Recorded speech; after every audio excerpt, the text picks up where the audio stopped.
Doctor ortho, अब दर्द भी घुटने टेकेगा। हिमाचल प्रदेश में भारी बारिश, भूस्खलन और बादल फटने की घटनाओं से जनजीवन बुरी तरह से प्रभावित हुआ है। पहाड़ों की ये आपदा सिर्फ सड़कों, पुलों और घरों को नहीं निगल रही, बल्कि राजनीतिक बयानबाजी और आरोप प्रत्यारोप का भी नया मंच बनाती जा रही है। इसी बीच मुख्यमंत्री सुखविंदर सिंह सुक्खू ने आपदा से जूझते लोगों को राहत देने का बड़ा ऐलान किया। मुख्यमंत्री ने स्पष्ट किया है कि जिन लोगों के घर इस आपदा में पूरी तरह से टूट गए हैं, उन्हें हर महीने 5,000 रुपये किराए के रूप में दिए जाएंगे, ताकि वो कहीं सुरक्षित रह सकें। इतना ही नहीं, मुख्यमंत्री ने यह भी कहा कि खाने पीने और अस्थायी ठहरने का इंतजाम स्थानीय प्रशासन की जिम्मेदारी होगी।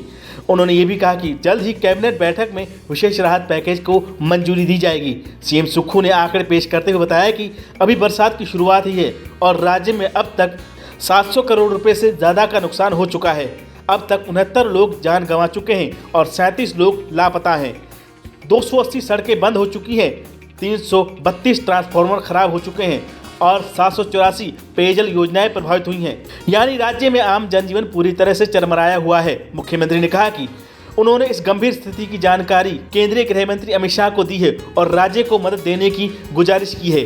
गृह मंत्री अमित शाह ने भी हर संभव मदद का भरोसा दिया है और जल्द ही केंद्र सरकार की टीम राज्य में पहुंचकर नुकसान का मूल्यांकन करेगी। उम्मीद है कि केंद्र से हिमाचल को इस भीषण आपदा के बीच राजनीतिक तकरार और भी तेज हो गई है। नेता प्रतिपक्ष जयराम ठाकुर ने आरोप लगाया है कि मुख्यमंत्री उनका फोन नहीं उठा रहे हैं। इस पर सुक्खू का भी पलटवार आया। उन्होंने कहा कि ये सरासर झूठ है, कल ही उनसे बात हो चुकी है। सीएम ने साफ कहा कि इस वक्त राजनीति नहीं, राहत की जरूरत है। उन्होंने ये भी कहा कि जयराम ठाकुर को मंडी में प्रेस कॉन्फ्रेंस करने के बजाय ग्राउंड पर जाकर लोगों की मदद करनी चाहिए। मुख्यमंत्री ने ये कहा कि इस बार एक साथ कई इलाकों में बादल फटने की घटनाएं सामने आई हैं, जो चिंता का विषय है। सरकार इन घटनाओं का वैज्ञानिक अध्ययन करवा रही है ताकि आगे बेहतर प्रबंध किए जा सकें।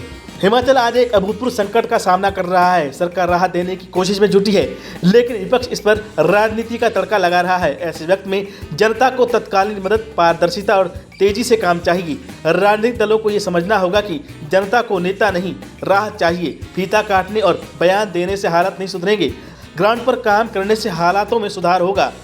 मुख्यमंत्री सुक्खू का ये ऐलान राहत देने वाला जरूर है, लेकिन उसे समय पर लागू करना और सही तरीके से लोगों तक पहुंचाना सबसे अहम होगा। अब देखना यह है कि सियासी बयानबाजी से ऊपर उठकर सब मिलकर हिमाचल को इस आपदा से उबार पाएंगे या नहीं।